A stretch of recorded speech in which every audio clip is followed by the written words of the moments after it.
Hello, hello, and welcome back, everyone, to another episode of Speaking Legally, where the legal meets the cultural. My name is Dr. Stacey N.C. Grant, and it's a pleasure to be here with you. Thank you so much for tuning in weekly, every Wednesday, 4 p.m. Eastern Standard Time, where the legal meets the cultural with our two resident experts, Royce Russell, Esquire, and Edward Pichardo, Esquire. So welcome, gentlemen. How are you? And hey, Richard, thank you. Appreciate you always being here supporting the show. So over to my co-host so they can greet the family before we get into what's happening in the news today. Edward Pichardo Esquire, ¿cómo estás, mi amor? Hola, muy bien, Stacey, Dr. Grant. This is Ed Pichardo. Hello today, audience. Wonderful to have you. Thank you for listening to our show. As usual, as I usually say, I hope you find the content fulfilling and educational. Welcome. And I think this is going to be a good show here today. We're going to talk about a couple of different topics of interest that have been present in the news. And so, once again, hello and welcome. Hola, buena tarde.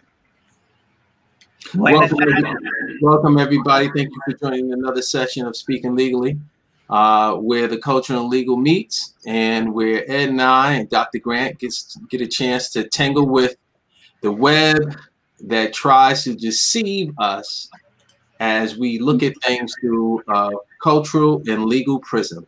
So welcome once again. And for those that catch our show later on at night, we welcome you as well. Absolutely. We appreciate the replays. We appreciate you sharing it out. Hey, Jason. Hey, Deborah. Thank you for tuning in. Good to see you all there. And appreciate your support of the show. So there's so much going on in the news, but let's open the show with a PSA. And I'll keep saying this until Election Day. Vote. This is not the election not to vote. We need everybody to vote. That's how you honor the sacrifice of those who did not have the right to vote in this country. And if we don't vote, it's an insult. So I know it's frustrating looking at what's happening in politics, what's going on in the world, but exercise our right to vote.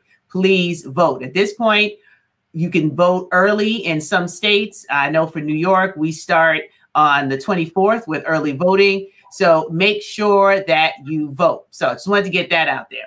Now, something that we've talked about before, we spend a good amount of time, I think 1 or 2 shows, and I think it's appropriate for us to, as the kids would say, bring the beat back with what's happening with the Breonna Taylor case. And I know both our attorneys here have had a conversation about it. And before I cue up the article, I'll turn it over to you, Ed. What's really going on out there with that case? Well, it appears that the judge in the Breonna Taylor case is allowing the grand juror to speak on his or her experience in the grand jury, and namely that the homicide charges, or the opportunity to decide on homicide charges against the officers, were not presented to the grand jury. I believe that the judge's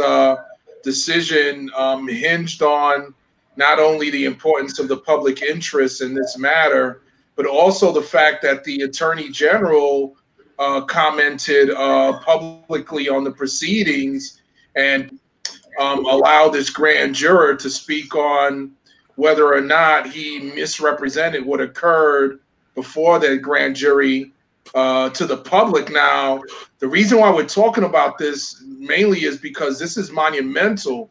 I'm not sure if there's ever been a decision where a grand juror throughout the country, where a grand juror was allowed to discuss what occurred during one of these secret proceedings. So I know that the Attorney General was trying to even prevent, Daniel Cameron was trying to prevent this juror from speaking to this.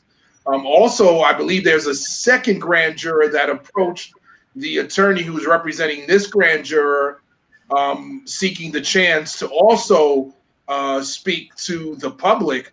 So this is very interesting. This is a very interesting development, and something that needs to be watched very closely. Also, because in a lot of these police shootings of unarmed citizens, the cases go before the grand jury, and if the officers are acquitted, it kind of sits there in secret as to what evidence was presented, what the grand jury got to decide on, and and the years go by, and nobody ever knows what happens here. So, this is an interesting development, not just in this case, but in other cases in other jurisdictions and going on down the line. And maybe this will be a step in removing a brick out of that wall of secrecy that surrounded these proceedings historically. You know what? I'm gonna jump right in. I don't believe so, Ed, and I'll tell you what my critical eye says. Once again, our show is Speaking Legally, where we take the cultural and legal, and where the legal and culture meets. Right. So I understand your legal perspective is right on point. I couldn't have said it better, but the cultural side of me says this. One, what are the makeups of the grand jury that want to speak, the grand jurors? Are they black? Are they white? We have an attorney general in this particular case that is black.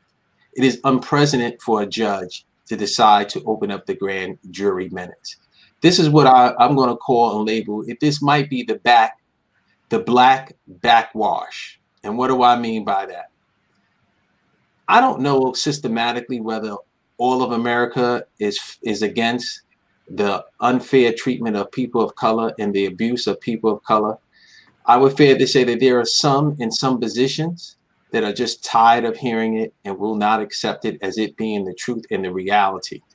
So therefore, anything that they can do or say to alleviate the responsibility or the impression that America is oppressive and treats people of color wrongfully when it comes down to policing, they will do. So what am I saying?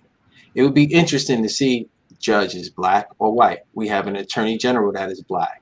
And now in a case that involves black folks, now we have a judge that's saying, well, let's open up the grand jury discussion. Let's reveal the testimony.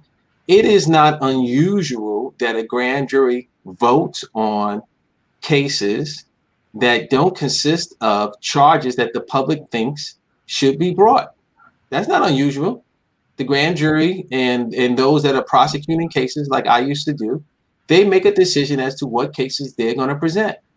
I think this whole storyline revolves around what I discussed before: who, what, and when. Who made the statements? When did they make the statements? And what statements were made? So, did Cameron say, "I'm going to present homicide charges to the family and to the family attorneys and to those out there"? And did he say it before he went in the grand jury? So that's the when. And the what is, did he say exactly that? Or did he talk around the subject matter, which was probably politics on his end? We should have pressed down more as a people, or the attorneys for the family, or the public, as to what are you really going to charge? So therefore, we have a clear understanding of what's going into the grand jury. Once again, the grand jury could be kept secret. I have no problems with that to a degree. But what was going to be charged? And did you articulate charges to the family and then went in the grand jury and didn't present those charges? One of the people that decided to speak out, one of the grand jurors, said that the prosecution did not present homicide charges because they thought that it wouldn't have stuck. And on this show, we talked about when you present cases to the grand jury and you're in front of the grand jury over months and over days and over weeks, that there becomes this personal relationship. So is it possible, and is it something that we can deem as a reality, that a grand juror says to the prosecutor, well, why didn't you bring homicide charges, given the wave of media attention on this case? And is it possible that those that presented the case said, you know what, the charges here doesn't meet out to a homicide, so that's why we didn't present it? All that is possible. And I think it actually happened, because there's many times when I presented cases in the grand jurors wanted to know, and the grand jurors wanted to know, well, Assistant District Attorney Russell, why didn't you do this? Why didn't you do that? And in order to keep the game neutral, is just say, look, it wasn't appropriate. I can't answer that right now. You have to decide on what you have before. And depending upon the relationship or what they thought the relationship was between them and I, or how I said it, they came to their own conclusion. So all of these things ring very truthful. I just wonder, in the backdrop, is it because the Attorney General is a person of color? Because this is a case, police against our community, that all the leniency and let's uncover this and let's uncover that, is it really altruistic, or is it really black backwash that now we got you where we want you and we want to show you what is really going on?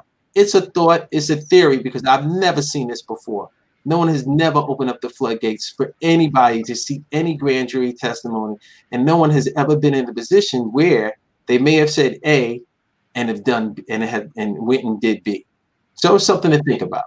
Well, I think, I think the major issue here is, and you're right. I think the major here is the transparency of it all, and the education of the public, because I think this whole issue has generated a discussion as to how exactly do these grand juries work. I think for years the public has been fed a notion that all this evidence is just laid before the grand jurors and they get to decide on their own what the charges should be without any sort of explanation as to the exact process that, okay, evidence is presented to support these charges. That's what happens, okay? Not that, the grand jury on their own voted, for these charges, and it makes it seem as if, well, the grand jury is responsible for what came out of this proceeding. We gave them all of the information that we had available to us.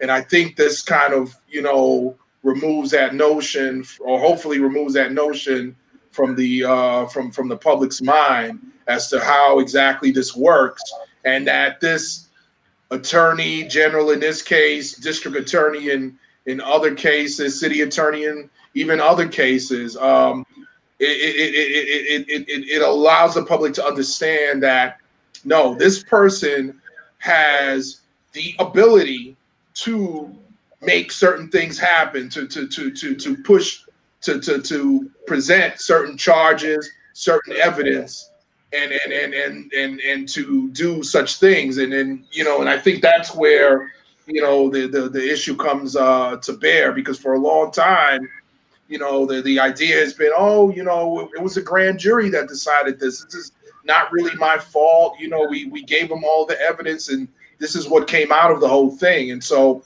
I'm hoping people understand that the importance of who is in that position to present that evidence.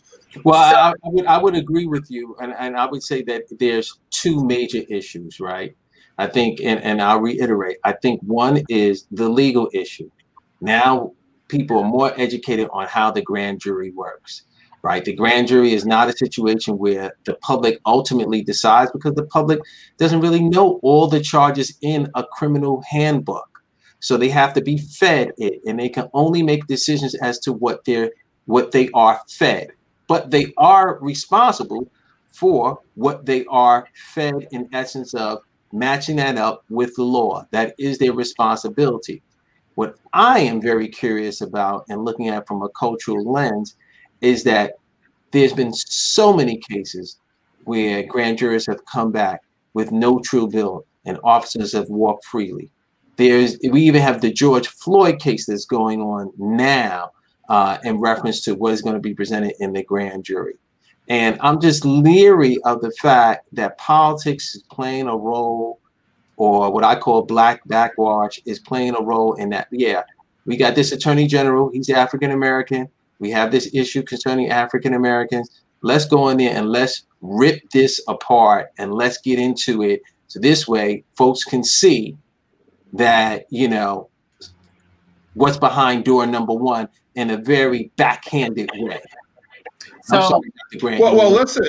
I mean, listen. If the issue is that this exception was made because this attorney general is African American, still in all, now you have this precedent of this information being revealed to the public. Because let's not forget, when during the Eric Garner case, there were I believe that the family or others were seeking for the grand jury transcript in that case to be revealed, and that was denied. And I think in that case the public deserved to look and see what was it that the Staten Island DA or maybe I'm wrong about that. Correct me if I'm wrong. If it wasn't the Staten Island DA, maybe the case was handled by a DA's office outside of Staten Island, but certainly whoever that district attorney was, I think it would have been a public interest for the public to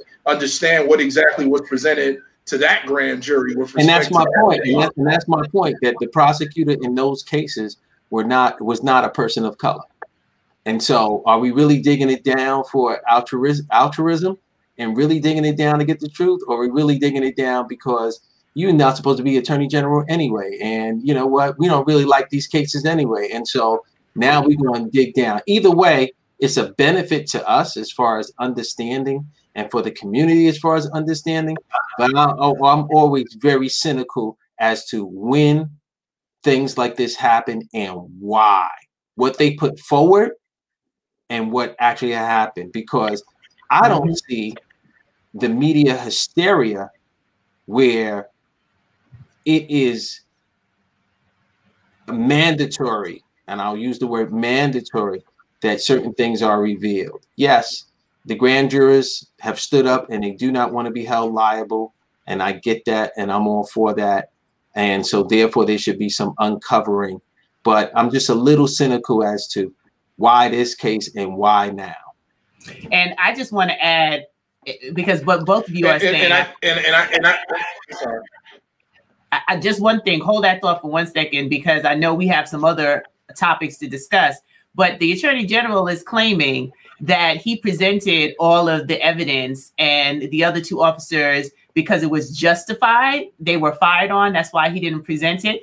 Did he really publicly make that statement? I'm so confused. Well, he made two statements, and both of them they're inconsistent but yet consistent. And what do I mean by that? He could have presented all the evidence that was there, but if you don't present charges so someone can look at the charges that you're trying to file in conjunction with the evidence, then the evidence is just sitting out there. And that's what Ed is saying. The evidence is just out there, right? So you could say, oh, he went into the store and he grabbed a bag of potato chips.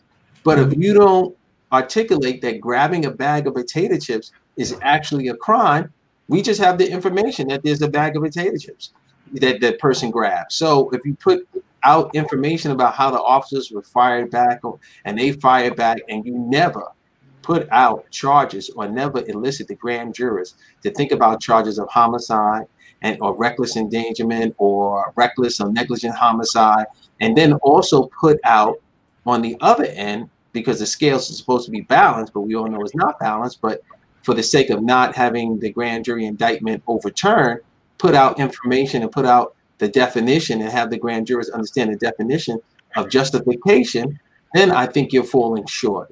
And so I think as a prosecutor, you walk a thin line as to overcharging. So you put everything and the kitchen sink in the grand jury, and then you might get a result that the grand jurors come back and charge the person, overcharge the person, or in particular cases like police shootings, undercharge or try to not be heavy-handed, and then you have an outcome like this. Well, my big issue here is, and I think the issue from a lot of the advocates are that, there's this pronouncement that there wasn't enough, that there was some sort of justification in self-defense. But when it comes to the issue of whether there was an announcement, a knock or no knock, the way they cherry-picked, not presenting witnesses who saying that they didn't hear a knock. I think that's a issue. Is, no matter what, even in terms of what was presented, my big thing here is that as lawyers, anytime we present legal arguments for anything, we usually try to look at precedent, previous cases where this has occurred. And so now, if say one of these incidents occur in Alaska, they occur in just in another state, at least that lawyer who may be trying to get that grand jury testimony or information out to the public can say, look, there's another jurisdiction where this has happened, a judge who decided this way, you, judge, should follow the reasoning of that learned, respected jurist. And so just from that perspective, at least that's out there, and you certainly can't have that judge say, well, that case was unique because of the particular backgrounds of those involved. They're going to have to come up with some legal reasoning as to why, either by saying, oh, that's in that other jurisdiction and that doesn't concern me over here unless it's decided by the Court of Appeals in my jurisdiction. Something like that is going to have to be said. But at the very least, we now have an instance where a jurist has made a decision to release, this information to the public, and just from that, maybe it's a small victory, but I think it's a victory nonetheless. Oh, I think it's definitely a victory. I just want to make sure we all keep our critical thinking caps on, and I think it highlights one of the things that is very dangerous when you have lawyers, or you have lawyers that's supposed to be practicing law, and they're actually politicians, or you have lawyers that are trying to be political and trying to be a politician, and then you wind up in a tough situation. And there's no doubt that this attorney general was trying to be a politician and a lawyer at the same time. And look, the tangled web that he got himself into. And so, a lot about lawyers trying to be politicians. It doesn't really bode well at all. Well, I agree. I think this leads us into. I'm sorry. I think this leads us now into a discussion about something that has happened recently in our own city and in Royce's home borough of the Bronx. Hey, where we talked about this. And Dr. Grant. Yes, indeed. I apologize there. And I used to live in the Bronx. Not everybody, not the whole damn now, the whole world. We're all Bronx, no doubt. I get it. So listen, a few weeks ago, something surprising happened. Luis Diaz, a former assemblyman, was the Bronx County clerk and was suddenly suspended and removed from office. The Attorney General Tish James executed a search warrant of his office, and he's been locked out of his office by the Chief Administrative Judge, the Office of Court Administration, based on a criminal investigation that is taking place. We were actually wondering, what's going down? Why is this going down? And apparently, Luis Diaz has been moonlighting as a consultant for a nonprofit that provides homeless shelter services, an organization called Aguila Incorporated. Aguila means eagle in Spanish, for those that don't know. It highlights the discussion of when you have public servants, people who are getting paid by the government, trying to make money on the outside in the private sector, and under most circumstances, that is strictly prohibited. In fact, it's so much so that when you're a public servant in a decision-making role or policy-making role, they annually make you fill out a disclosure form, revealing any financial interest that you may have on the outside, any businesses that you may own, all of that. And one of the laws, and there are two laws to look at here when it comes to that. On the state level, you have Public Officers Law, Section 73, and then on the New York City level, you have Chapter 68, the Conflict of Interest Law concerning government officials, and having financial interests, especially if you have financial interests with an organization that comes before the agency that you work in. That's definitely a no-no.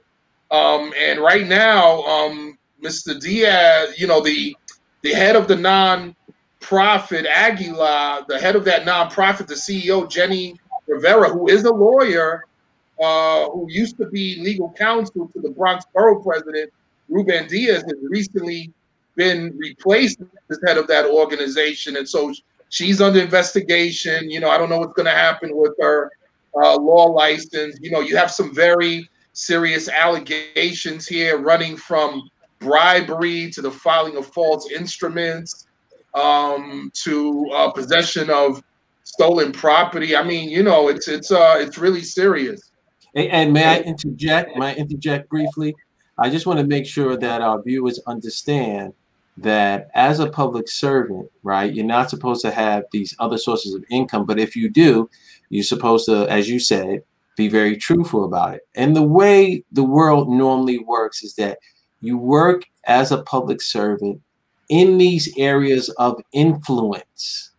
You have a title, you have influence. You may not have the paycheck that is correlated to the influence or the title that you are given, but you have this influence. And the way it usually happens, and it happened for me, it happened for Ed, and it happens to a lot of people, is that you go into an area of public service.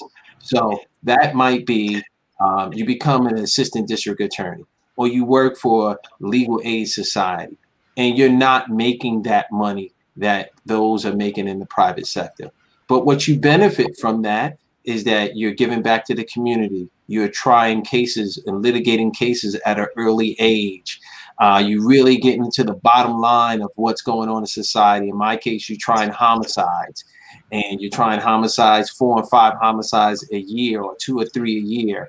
And once you try a homicide, you know that is like pressure on top of pressure, or you're defending a homicide or multiple defendant case. You are doing things that you wouldn't normally do at a private firm. They would not trust you with those responsibilities because there is someone paying, literally, and not that society is not paying by way of taxes, but there's a hierarchy, and therefore you don't get the opportunity. So what normally happens is that at some point you leave the public sector and you go into the private sector, and that's where you make your money because you have all this experience and you have all this know-how. And when you hold office, such like the clerk or assembly person or council person or a borough president, you have all these connections that now you go into the private sector and you use those connections. You use what you learn about city zoning and who's in charge of city zoning and who really takes care of the paperwork and what you need to say and how you need to say it and what are the pitfalls of putting up, a building or a residence or changing something from a co-op to a condo or new housing or mall or voting and when you have to get your papers in. All of those things you learn. The problem that occurs is that most people don't want to be most people who do want to be a public servant, they want to get private money. They want to have a private salary. They want to be a public servant, but yet have the income as if they're working in the private industry. And so you have issues like this, Luis Diaz, you have issues where one is you're in the public sector, but now you bleed over into the public sector for money, no doubt. 2, to forecast and create a space for you So when you leave the public sector, you can go into the private sector and have this space. And sometimes the two meet up. And when the two meet up and you don't have the Chinese wall and you're not transparent, then you have Letitia James coming after you and anybody else that is seeing the commingling of power, money, influence, and we know that's wrong. Continue. Well, and just to mention, there is on the state level, there's a 2-year lobbying ban after you leave. Okay, so yes, you leave public sector and you decide to go to the private sector, but there was a law that was passed some years ago that was passed by the legislature that imposes a 2-year lobbying ban on individuals leaving that public service to prevent them from lobbying the government for at least 2 years. Now, when I was working in Albany, I heard some commentary, that some I agree with, some I didn't agree with, which was some people said, it was unfortunate because when you leave with this experience and these relationships, and it's a little unfair for you to have to wait 2 years to be able to take advantage of that. But the law is the law, and you have to wait. On the New York City level, it's 1 year, but it's gonna now turn into 2 years, I believe, after January 2022, because there was a change there in the New York City charter where I guess the city council decided to adopt the state level length of prohibition there. So and then you're definitely not allowed to lobby on behalf of an entity, I believe, that you on a matter that you directly had a hand in or a decision-making role when you were working for the government. So I believe there's a lifetime ban as to that. I say I believe because there are individuals who their whole business and expertise is this whole conflict of interest issue. I'm just offering my familiarity of it from my time working in those circles. But definitely when you're a public official, and in this case, Luis Diaz was earning a salary of $210,000, which is not bad. I mean, that's a good chunk of change. We know that some of the assembly persons and some of the district leaders and council people, they're not making that type of money. They might be making 65, they might make 75, maybe 50. So you can see how they might be hedging a little bit. They may have a part-time teaching job that brings in another 25,000. They might be doing something else that brings in some of the income to supplement their income as a public servant, unless they're just rich. But if which they had to disclose, by the way. Which they have to disclose. So if you're bringing in 200K, no matter how many years you've been in public service to get to that 200K, you now have that 200K to still be leaning on the left, allegedly leaning on the left because it is an investigation, leaning on the left to seek more financial gains is a problem. And once again, the formula is usually you're poor now, but you prosper later based upon your connections. And now, as you said, with the city and the state 2-year, what I call non-compete for those that are in the private sector, non-compete, that means you're closed out of the industry for 2 years. That's sad to see because that should be a benefit of being a public servant for 18, 20, 25 years, 6, 7, 8 years, that you should receive the benefit, if not consulting, if not owning, at least consulting with other companies to try to, use your networking.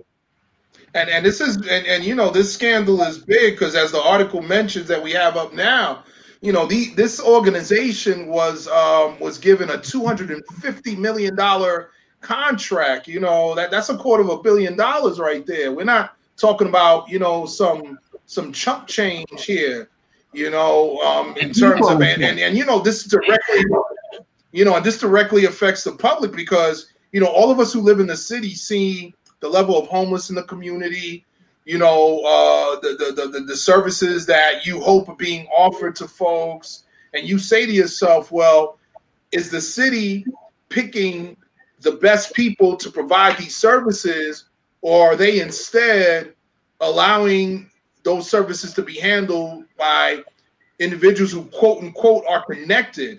Not so much that they're skilled, whether they've been doing this for years, whether they know what's good for the community, what's not, the best services.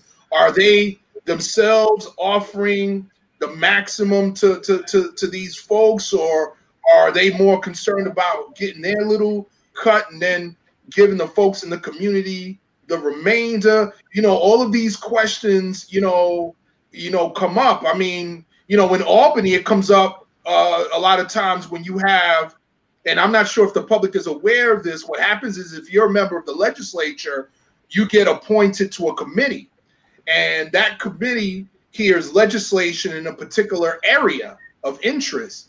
And certainly, let's say if you're a senator or an assemblywoman or assemblyman, assembly person, period, and you're presiding over legislation that affects, say, utilities, and yet you're getting money from a utility, you know, that may skew the way you decide what legislation to vote on and not vote on. Because that's what they talk about. They talk about lobbyists coming up to Albany.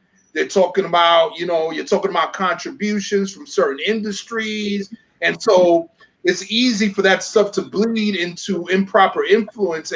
And whether you look at what that assembly person or senator voted on and why they voted that way, you know, and you start thinking to yourself, wait a minute, you know, besides them getting a political contribution is there, which is not illegal by itself, except if it goes against the rules in terms of the amount and from whom and so forth. I'm not going to get into that discussion today, but was there something else that caused this decision to go down this way? In the case of the Bronx County Clerk, you know, that's the person who handles the paperwork that comes in and out of courts and the movement of documents, deeds, real estate deeds, etc. So, you know, which is a decision of tremendous trust in making sure that the justice system, both in terms of the criminal justice portion of justice, but also civil and surrogate family, whether it's all working the way it's supposed to. And we all know those industries bring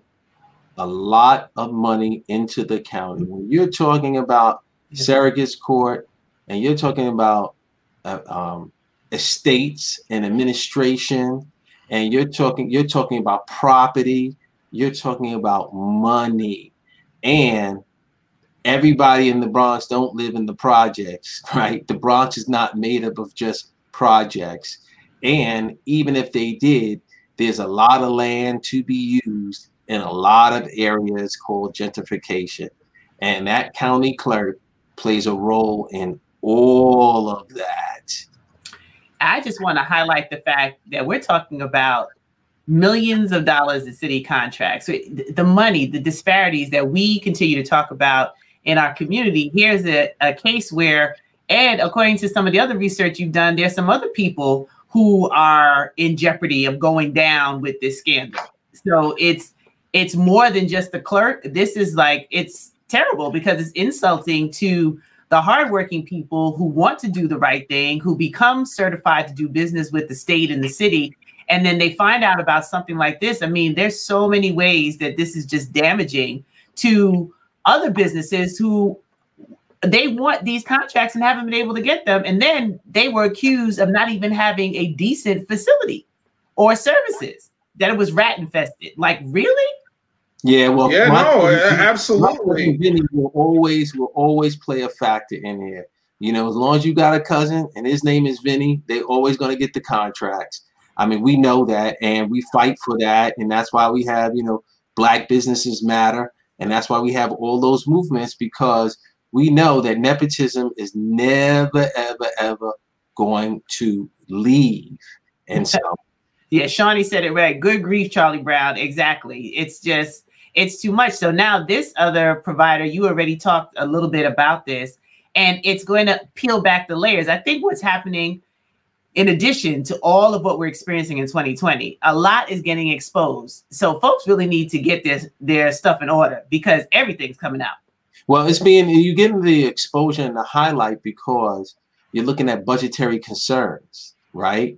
And the city's not bringing in the money that it used to bring in based upon COVID and the restrictions. So now you start to look at where you can cut or where there is overspending and where you can minimize, right? I mean, defunding NYPD is a movement, and it makes sense when you talk about reallocating money to community policing, to social workers, to enhancing emergency services unit, taking some of the responsibilities out of one department and putting it in another department.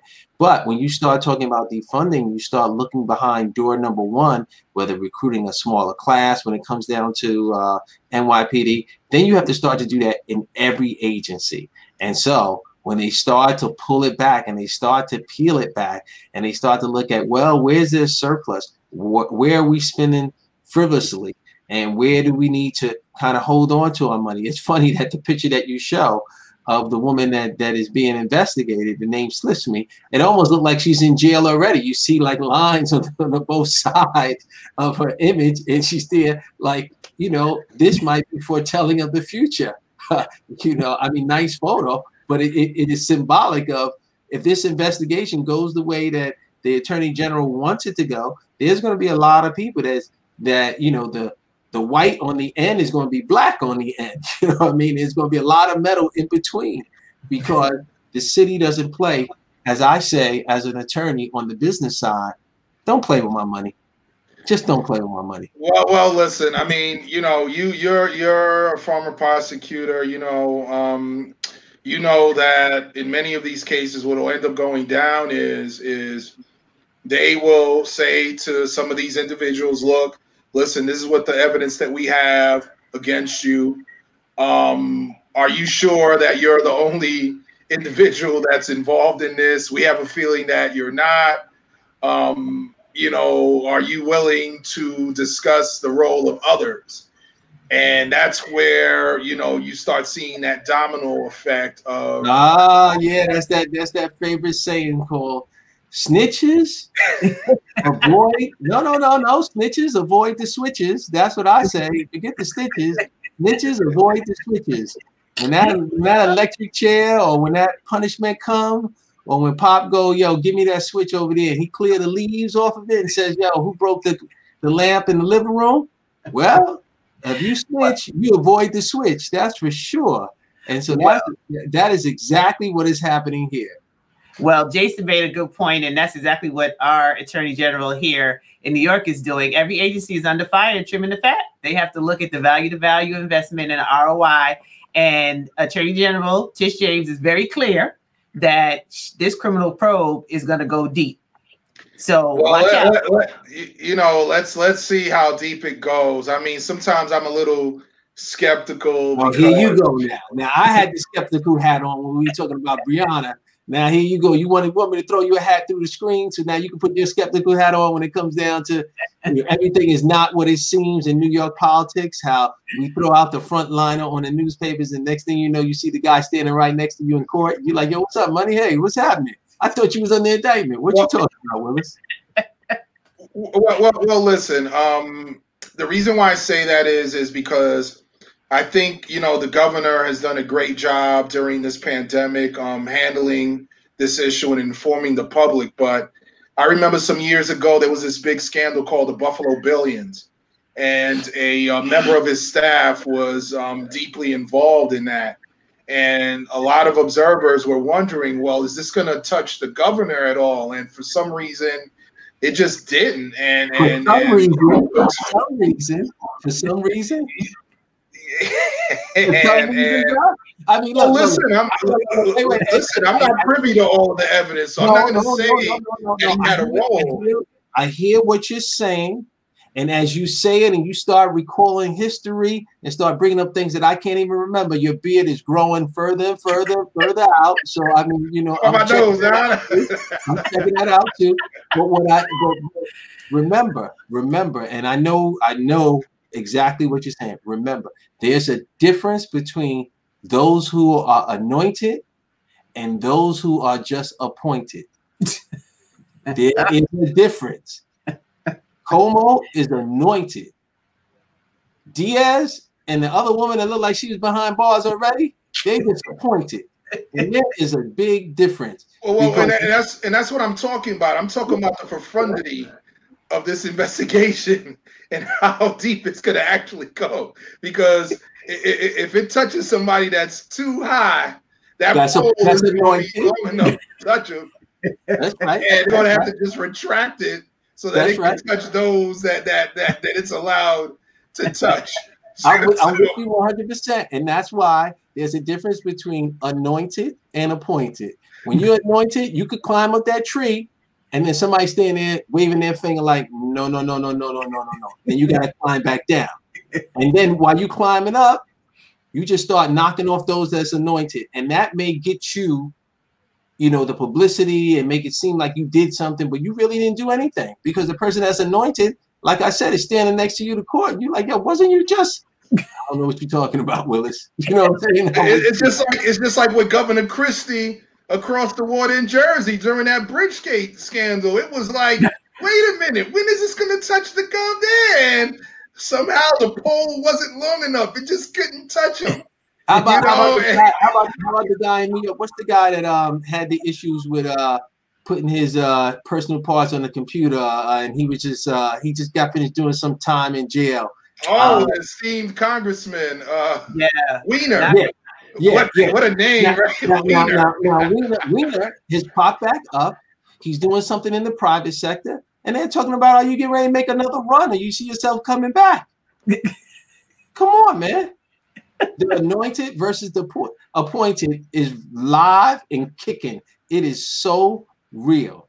Now, listen. Granted that we had Preet Bharara, a few years that he made his poll pretty long, and he touched quite a number of individuals. You had Spitzer, who got touched, and ended up going down. So that's not always the case. You got Sheldon Silver, the king of the assembly, the emperor. He had presided over that legislative body for years, and all of a sudden, went down. But I'm always skeptical, especially if there's not that separation, because a lot of times when you see somebody really high go down, it's because on a state level, it's because it's the feds that are doing the investigation versus that is true. The state. So there's that separation there, but. I think the separation is just a facade, right? Because I think folks get together and they decide who's going to pull what buttons, and to a certain degree, this what is it, Kenny Rogers song, "Know When to Hold, Know When to Fold."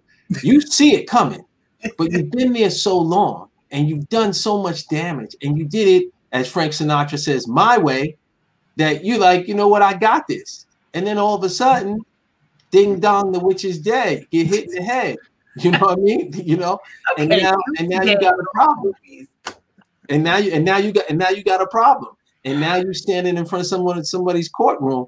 And Lord, don't let it be my courtroom. You know what I'm saying? And now we got issues and problems and repercussions, as they say, right? We got some repercussions. Well, I think this goes back to what we started with, our PSA with the show. Vote, because you have to know who's in these positions. Because when the investigations go up, down, sideways, according to Mr. Russell, those who are anointed versus those who are appointed, if he gives us one more song or movie reference today, I think I'm going to pass out, Ed. But,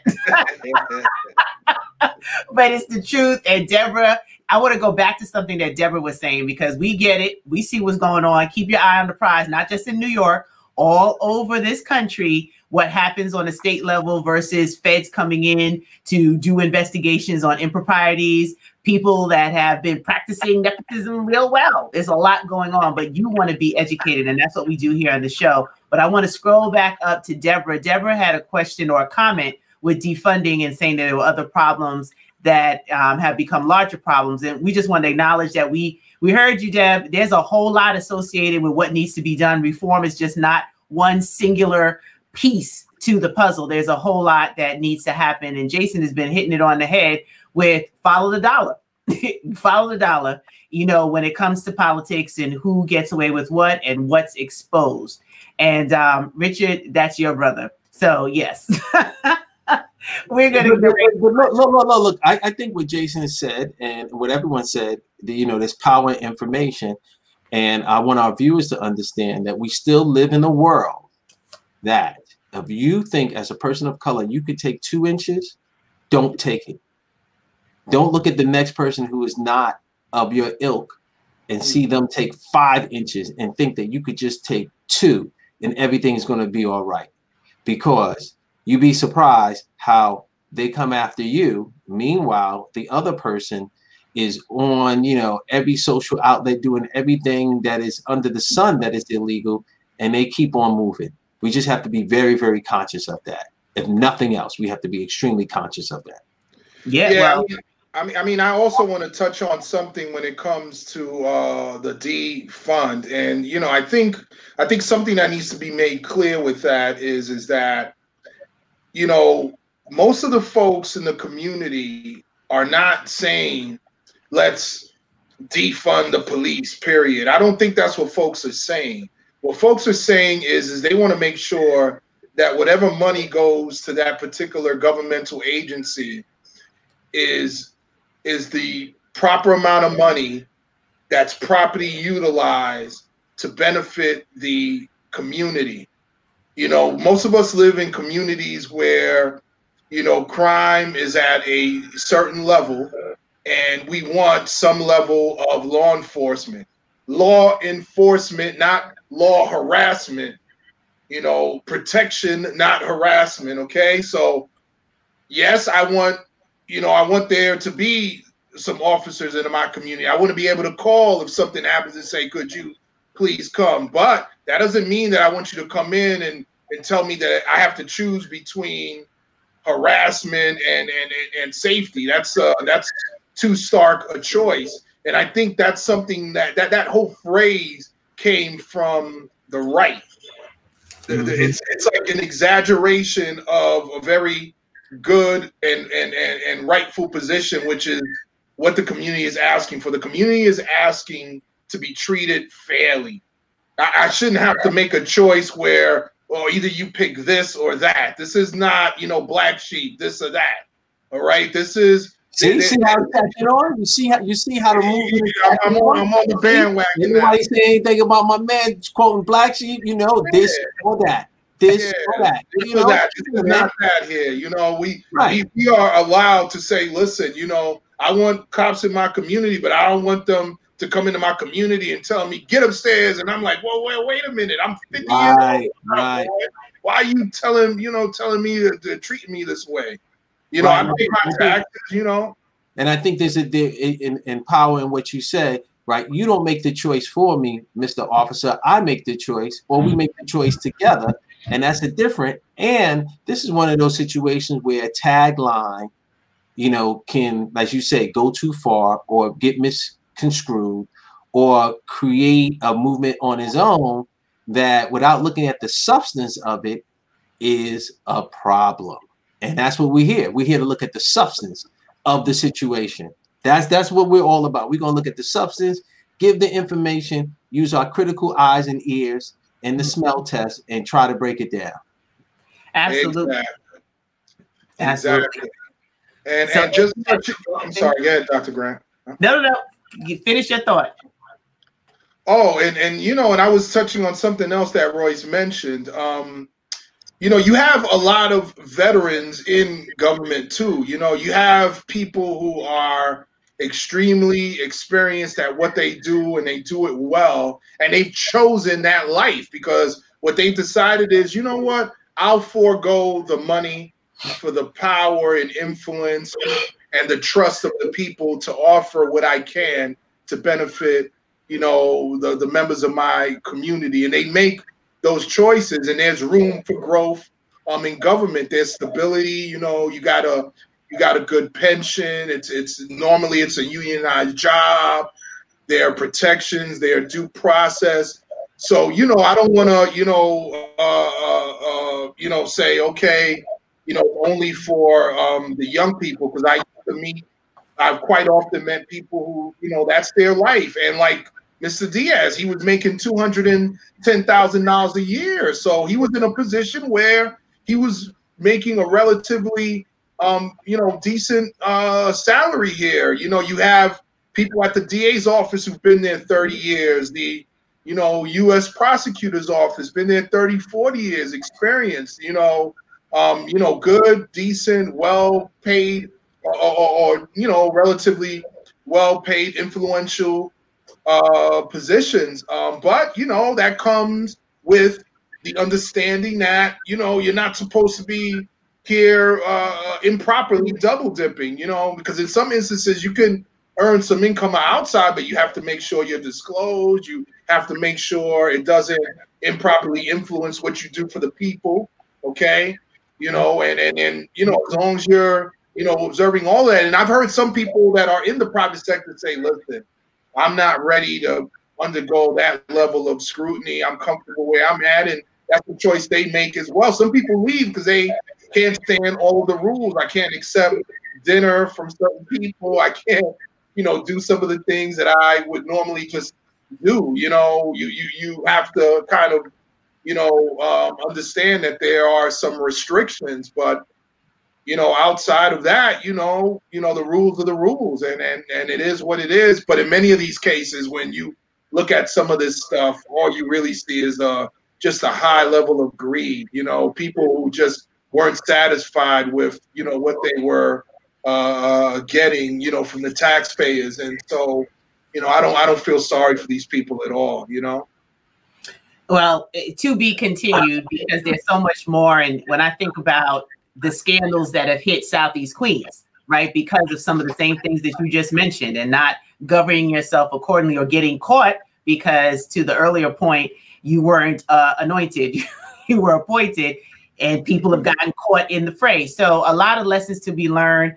I can't believe we're at the top of the hour already, so I'm going to let both our co-hosts give their closing remarks, but there's some more things in the news that we didn't get to touch on today that have a little bit of a sticking point in our community. Don Lemon was under fire for some of the words that he used to describe in an interview what Black people need to do in the community. So I think that'll be a juicy conversation that I would love to get both of your opinions on, as well as some of the additional follow-up items to what we've discussed here on the show. For those of you that are listening, if there's a topic in the news or there's something legally that you want a cultural aspect or understanding of, send it to us. Just email us at destinydesignersuniversity.com. That's who produces this show.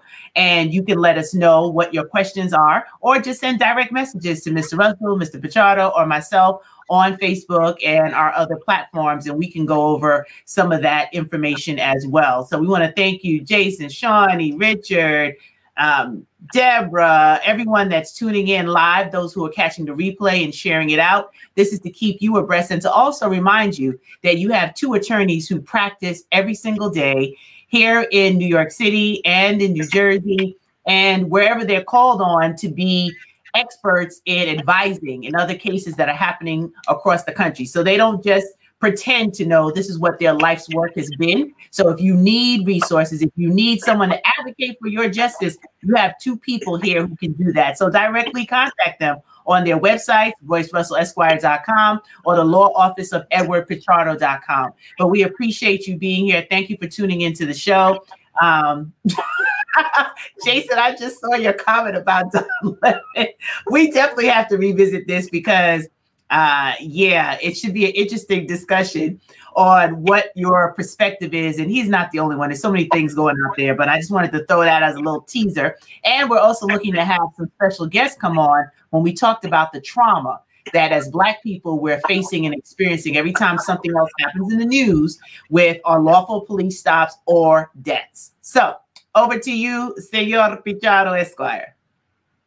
Well, I would like to say farewell. Thanks for listening in today to us and getting the information. You know, once again, don't forget to vote. Here in New York, we start this Saturday.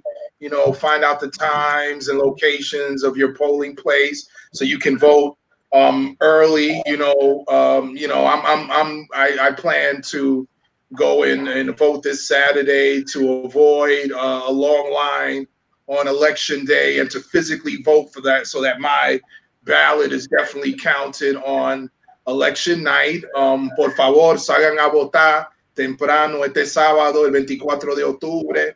Averigüen dónde que usted tiene que votar y así puede votar temprano y evitar las líneas largas que se van a acumular el día de elección, que yo creo que son el 3 de noviembre.